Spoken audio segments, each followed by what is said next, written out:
अस्सलामु अलैकुम वरहमतुल्लाहि वबरकातुहु नहमदुहु व नसल्ली अला रसूलिल करीम अम्मा बाद फ़क़द क़ाल अल्लाहु तआला फ़िल क़ुरआनिल मजीद अऊज़ु बिल्लाहि मिनश शैतानिर रजीम बला मन कसब सय्यअतन व अहातत बिही ख़तीअतुहु फ़उलाइका अस्हाबुन नार हुम फ़ीहा ख़ालिदून ஸதகல்லாஹுல் அலியுல் அலீம். புகழும் புகழ்ச்சியும் இவ்வையகத்தில் எண்ணிலடங்காத உயிர் ஜீவராசிகளை படைத்து அனைத்து உயிர் ஜீவராசிகளுக்கும் அதற்கு ஏற்றாற்போல் கிருபை செய்யக்கூடிய வல்லநாயனுக்கே அனைத்து புகழும் உண்டாகட்டுமாக. அவனின் சாந்தியும் சமாதானமும் எம்பெருமானார் ரசூலே கரீம் ஸல்லல்லாஹு அலைஹி வஸல்லம் அவர்கள் மீதும் அன்னாரின் வாழ்வினை அன்னாரின் அடிச்சுவற்றினை அடிபிரலாமல் அவ்வாறே பின்பற்றி வாழ்ந்து வந்த அன்னாரின் குடும்பத்தார்கள், அன்னாரின் தோழர்கள், நல்லோர்கள், நாதாக்கள், ஷுஹதாக்கள், சாலிஹின்கள், குறிப்பாக இங்கு அமர்ந்திருக்கக்கூடிய நம்மவர்கள் மீதும் இந்த காணொளியில் இணைய இருக்கக்கூடிய அனைவர்கள் மீதும் அல்லாஹ்வுடைய சாந்தியும் சமாதானமும் என்றென்றும் நின்று நிலவட்டுமாக. பெருமதிப்பிற்கும் மரியாதைக்கும் உரித்தான அல்லாஹ்வின் நல்லடியார்களே, அல்லாஹ்வுடைய மிகப்பெரிய கிருபையினால் வாரம் வாரம் செவ்வாய்க்கிழமை நாம் குர்ஆன் வசனங்களை கருத்து பரிமாற்றம் செய்து வந்து கொண்டிருக்கின்றோம்.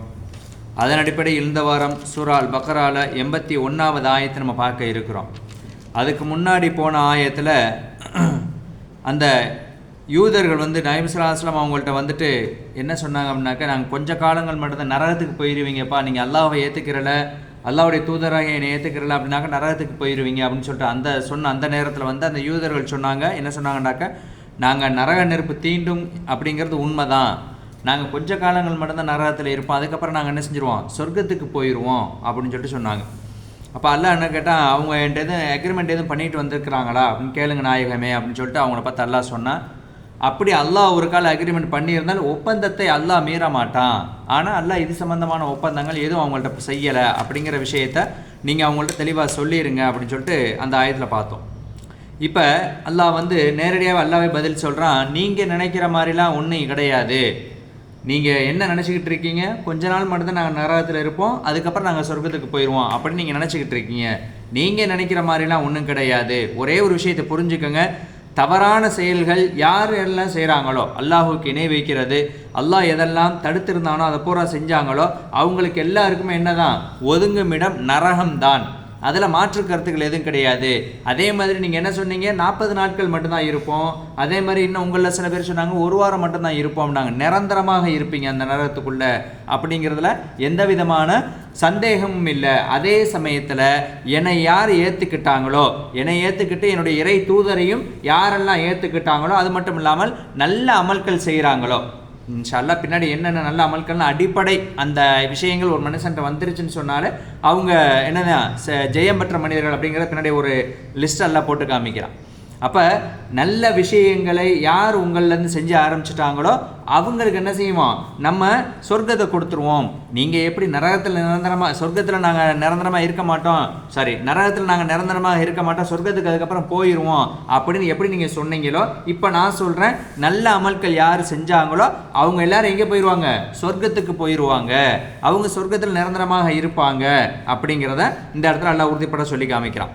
பொதுவாகவே இந்த இடத்துல 2 விஷயத்தை சொல்லி காமிக்கிறோம். ஒரு மனுஷன் எப்படி இருக்கணும், தீய செயல்கள் செய்யக்கூடாது, தீய செயல்கள் செஞ்சால் அவங்களுக்கு ஒதுங்குமிடம் நரகம், நல்ல அமல்கள் செஞ்சாங்கன்னாக்க அவங்களுக்கு ஒதுங்குமிடம் சொர்க்கம் அப்படிங்கிறத சுருக்கமாக எல்லாம் சொல்லி முடிச்சிட்டான். இது வந்து யூதர்களுக்கு மட்டும் சொல்ல அல்ல, பின்னாடி வரக்கூடிய இன்னும் கியாமத்து நாள் வரை இருக்கக்கூடிய அனைத்து மக்களுக்கும் சொந்தமான ஒரு இந்த 2 வசனங்களும். யாரெல்லாம் நல்ல செயல்கள் செய்கிறாங்களோ அவங்க எல்லாத்துக்குமே சொர்க்கம்ப்பா, தீய செயல்கள் செஞ்சாலும் அவங்க எல்லாத்துக்கும் நரகம்ப்பா அப்படின்னு சொல்லிட்டு சுருக்கமான விஷயம்தான் இது. அதே மாதிரி இதில் வந்து இன்னொரு அடிப்படை விஷயத்தையும் கொண்டு வரலாம். உடம்புக்கு இப்போ சில விஷயங்கள் இருக்கும், பழமொழி சொல்லுவாங்களா, அளவுக்கு மீறினால் அமிர்தமும் நஞ்சு. பால் உடம்புக்கு நல்லது, எலும்புக்கு கொஞ்சம் சத்து கொடுக்கக்கூடியது, கல்சியம் சத்து நிறையா இருக்குது, அப்படிங்கிறதுனால அதை நிறையா குடிச்சிட்டாலும் அது விஷத்தன்மையாக மாறிடும் அப்படிங்கிறதா அளவுக்கு மீறினால் அமிர்தம் நஞ்சு. அது அளவுக்கு அதிகமாக பாலையும் குடிக்கக்கூடாது, எதுவாக இருந்தாலும் அளவோடு தான் வச்சுக்கிறணும் அப்படின்னு சொல்லிட்டு. இப்போ நல்ல அமல்கள் நம்ம செய்ய போகும்போது அதுக்கு அளவு தேவையில்லை, ஆனால் தீய அமல்கள் செஞ்சால் அறவே செய்யக்கூடாது, அதுக்கு அளவு வைக்கிறாங்க. இந்த மாதிரி குறிப்பிட்ட காலங்கள் நீங்கள் தெரியாத வரையும் எது தப்புன்னு தெரியாத வரையும் நீங்கள் செஞ்சுக்கிட்டு இருந்தீங்க, இப்போ தெரிஞ்சிருச்சு, அப்போ என்ன செஞ்சிடணும், விட்டுறணும், செய்யக்கூடாது. அப்போ இதுதான் அவங்களுக்கு அந்த அந்த இடம் வந்துருச்சு அப்படின்னாலே விட்டுறணும்னு அர்த்தம். அதுக்கப்புறம் நீங்கள் என்ன செய்யணும், அதுக்கு நல்ல அமல்கள் செய்கிறதுக்கு முயற்சி பண்ணணும். நம்ம உடனே வந்துட்டு என்ன செய்வாங்க, ஒரு சில பேர் தொழுகிறதுன்னு சொன்னாக்க தஹஜ்ஜுலேருந்து எல்லா சுன்னத்தான இபாதத்துகள் பூரா செய்கிறது, குறிப்பிட்ட காலங்கள் செஞ்சுக்கிட்டே வருவாங்க, அப்புறம் விட்டுருவாங்க. அந்த என்ன சொல்கிறதுனாக்க சோம்பேறித்தனம் வந்துடும். அந்த மாதிரியும் செய்யக்கூடாது, ஒரே இது செய்யாமலும் இருக்கக்கூடாது, நடுநிலைமையாக இருந்துக்கிறணும். ஐஷாமா சொன்னாங்க, அல்லாஹ்கிட்ட வந்துட்டு எல்லா இபாதத்தையும் விட சிறந்த இபாதத்தை என்ன தெரியுமா, சின்ன ஒரு அமலாக இருந்தாலும் தொடர்படியாக செய்கிறது. ஒன்றும் தொடர்ச்சியை நம்ம என்ன செய்கிறோம், இஸ்திக்ஃபார் ஓதிட்டு வர்றோம், ஒரு 100 தடவை ஓதுறோம்னு வச்சுக்கிறோமே, அந்த 100 தடவை என்ன செய்யுது, தொடர்ச்சியாக செஞ்சுட்டு வர்றது, ஆயுசு முழுக்க செஞ்சுட்டு வர்றது. இல்லை நான் நிறைய இபாதத்துகள் செய்யணும். சில பேர்லாம் வந்துட்டு தஹஜ்ஜுல எந்திரிச்சாங்கனாக்கா இஷ்ராக்கு வரையும் உட்காந்துருக்கிறது, ஒரே இடத்துல உட்காந்து அவ்வளோ இபாதத்துகள் செய்கிறது. ஒரே இடத்துல ஒன்றா உட்காந்து இபாதத் செய்யறது பெரிய விஷயம் கிடையாது, ஆனால் தொடர்படியாக செய்யணும். ஒரு அதிகபட்சமாக ஒரு 2 வருஷம் 3 வருஷம் செய்வோம், அதுக்கப்புறம் கொஞ்சம் நாளைக்கு செய்வோமே அப்படின்ற ஒரு அந்த எண்ணம் வந்துடும். நல்ல பரிபூர்ணம் நம்ம பாதுகாக்கணும். அந்த எண்ணத்துக்கு என்ன செய்யக்கூடாது, இடம் விட்டுறக்கூடாது. அதை தான் இந்த ஆயத்தின் மூலமாக அல்லாஹ் தஆலா நமக்கு சொல்லித்தரான். அவுது பில்லாஹி மினஷ் ஷைத்தானிர் ரஜீம். பலா, நீங்கள் நினைக்கிற மாதிரி விஷயம்லாம் அப்படிலாம் கிடையாது. கொஞ்ச காலங்கள் தான் நரகத்தில் இருப்போம், அதுக்கப்புறம் சொர்க்கத்துக்கு போயிடும் நீங்கள் நினச்சிக்கிட்டு இருக்கீங்கல்ல, அப்படிலாம் ஒன்றும் கிடையாது. மன் கசப செய்யாதன், யார் தீமையை செய்து கொண்டிருக்கின்றார்களோ, வஹாதத் பிஹி ஹதீஅத்துஹு, அவர்களின் குற்றங்கள், அவர்களின் தீய செயல்களை அவர்களை சுற்றி வளைத்து கொண்டதோ, அப்போ நிரந்தரமாக இருக்காங்களோ, அவங்க எப்படிப்பட்டவங்க தெரியுமா, ஃபவுலாயிக, இந்த நபர்கள் தான் அஸஹாபுன்னார், நரகத்திற்கு சொந்தமானவர்கள். ஹும், அவர்கள் ஃபீஹா, அந்த நரகத்திலே ஹாலிதூன, நிரந்தரமாக இருப்பார்கள். இவங்க நீங்கள் சொல்கிற மாதிரி 40 நாளோ 7 நாள் என்ன செய்ய மாட்டீங்க, வெளியாயிர மாட்டீங்க, நிரந்தரமாக இருப்பார்கள். வல்லதீன, அதே சமயத்தில் இன்னும் சில பேர் இருக்கத்தான் செய்கிறாங்க. என்ன செய்கிறாங்க தெரியுமா, அவங்க ஆமனு, அவர்கள் ஈமான் கொண்டு விட்டார்கள். அது மட்டுமல்லாமல் ஈமான் கொண்டது மட்டுமல்லாமல் வஅமிலு ஸாலிஹாத்தி, இந்த இடத்துல ஈமான் கொண்டுட்டாலே வந்துட்டு அல்லாஹ்வை ஏற்றுக்கிட்டான், அல்லாஹ்வுடைய ரசூலை ஏற்றுக்கிட்டோம், மறுபடியும் எதுக்கு வஅமிலு ஸாலிஹாத்ன்ற வார்த்தையை சொல்லணும்? அமிலு ஸாலிஹாத் நல்ல அமல்கள் செய்தார்களோ அவங்க அப்படின்னு சொல்லிட்டு ஒரு உறுதிப்படுத்துகிற மாதிரி சொல்கிறான். ஏண்டாக்க நம்மளில் சில பேர் வந்துட்டு என்ன செய்கிறாங்க, முஸ்லீம் அப்படின்ற ஒரு போர்வையில் தான் இருக்கிறாங்களுடைய, முஸ்லீம் சம்மந்தப்பட்ட இஸ்லாம் சம்மந்தப்பட்ட அந்த கோட்பாடு கீழே வர்றதில்லை. பேரளவில் முஸ்லீமாக இருப்பாங்க, அமலியத்தில் முஸ்லீமாக இருக்க மாட்டாங்க. அதனால தான் இந்த இடத்துல அல்லாஹ் உறுதிப்படுத்தி சொல்லி காமிக்கிறான், வஅமிலு ஸாலிஹாத்தி, நல் அமல்கள் யாரெல்லாம் செஞ்சாங்களோ, ஈமான் கொண்டது மட்டுமல்லாமல் யாரெல்லாம் நல்ல அமல்கள் செஞ்சாங்களோ, இதில் வந்து வெறுமனை இபாதத்து மட்டுமல்ல, மனிதர்களுக்கு மத்தியில் ஒருத்தருக்கு ஒருத்தர் பரஸ்பரம் உதவிக்கிறதும் இதுக்குள்ளே வந்துடும். அப்போ யாரெல்லாம் ஒருத்தருக்கு ஒருத்தர் உதவிக்கிட்டாங்களோ அவங்க எப்படிப்பட்டவங்க தெரியுமா, உலாயிக்கு, அவர்கள் தான் அஸஹாபுல் ஜன்னா, சொர்க்கத்தை உடையவர்களாக இருக்கின்றார்கள். ஹும், அவர்கள் ஃபீஹா, அந்த சொர்க்கத்திலே ஹாலிதூன, நிரந்தரமாக இருப்பார்கள். அந்த சொர்க்கத்தை என்ன செய்ய மாட்டாங்க, அவங்க வெளியாக மாட்டாங்க. இப்போ நரகத்தினுடைய வாசலுக்கு தான் 2 வே, போயிட்டு வெளியே வந்துடணும். அல்லாஹ் நினைச்சான்னு சொன்னாக்க நரகத்தில் செஞ்சிருவான், விடுதலையாக்கி என்ன செஞ்சிருவான், சொர்க்கத்துக்கு அனுப்பி விட்டுருவான். ஆனால் சொர்க்க வாசல்ங்கிறது 1 வே மட்டும்தான், போகிறது மட்டும்தான். திரும்பி சொர்க்கத்துக்குள்ளே போனவங்க யாரும் வெளியே வரமாட்டாங்க. அப்படிங்கிறது தான் இந்த இடத்துல உறுதிப்படுத்தி சொல்லி காமிக்கிறாங்க. சரி, இப்போ இந்த ஆயத்து நான் உங்களுக்கு மத்தியில் சொன்னேன் இல்லையா, அஸஹாபுல் ஜன்னா, சொர்க்கவாதிகள் யாருனாக்க அமிலு ஸாலிஹாத், நல்ல அமல்கள் செய்யக்கூடியவங்க.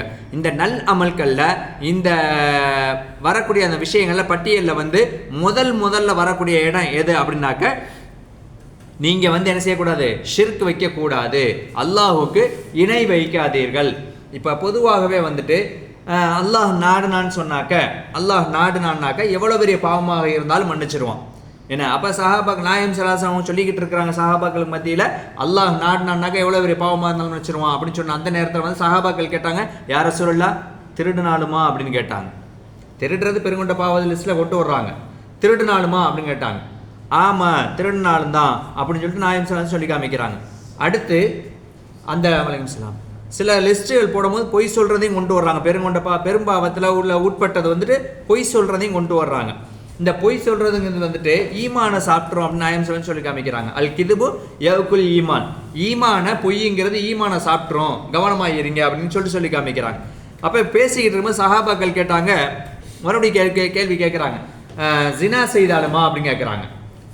அப்போ நாயம் சொன்னாங்க, 2 சேர்த்து சொன்னாங்க, ஜினா செய்தாலும் தான் திருடினாலும் தான் அப்படின்னு சொல்லிட்டு 2 சேர்த்து சொல்கிறாங்க. ஆனால் இது எப்போ அல்லாஹ் மன்னிப்பான் அப்படின்னாக்க, நான் தெரியாமல் செஞ்சுட்டேன், நான் தெரியாமல் திருடிட்டேரப்பே, இனிமேல் நான் திருட மாட்டேன், அப்போ தான் அல்லாஹ் மன்னிப்பான்.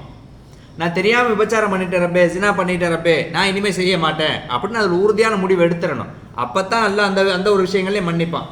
செஞ்சுட்டு மறுபடியும் பாவம் மன்னிப்பு கேட்கறது, மறுபடியும் தப்பு பண்ணிட்டு மறுபடியும் பாவம் பண்ணி, இது வந்து அல்லாஹ்வை கிண்டல் பண்ணுற மாதிரி எழுதுறாங்க. நல்லா பரிபூர்ணம் நம்ம பாதுகாக்கணும். அந்த இடத்துல நம்ம போயிடக்கூடாது.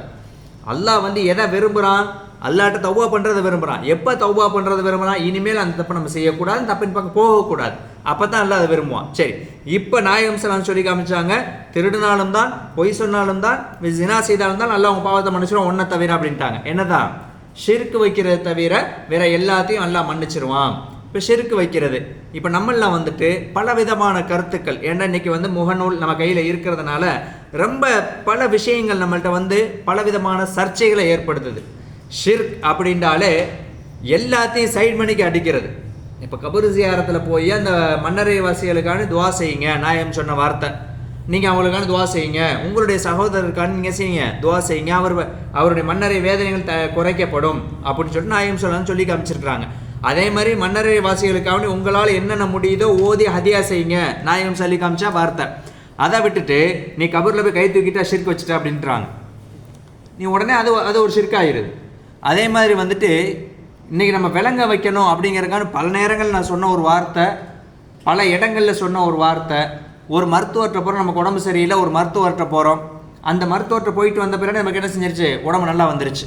எந்த நோய்க்காக வேண்டி அந்த மருத்துவர்கிட்ட போனோமோ அந்த நோய் அந்த மருத்துவர்கிட்ட போயிட்டு வந்த பின்னாடி என்ன ஆயிடுச்சு? உடம்பு ரிலீஃப் ஆயிடுச்சு. இப்போ நம்ம என்ன சொல்கிறோம்?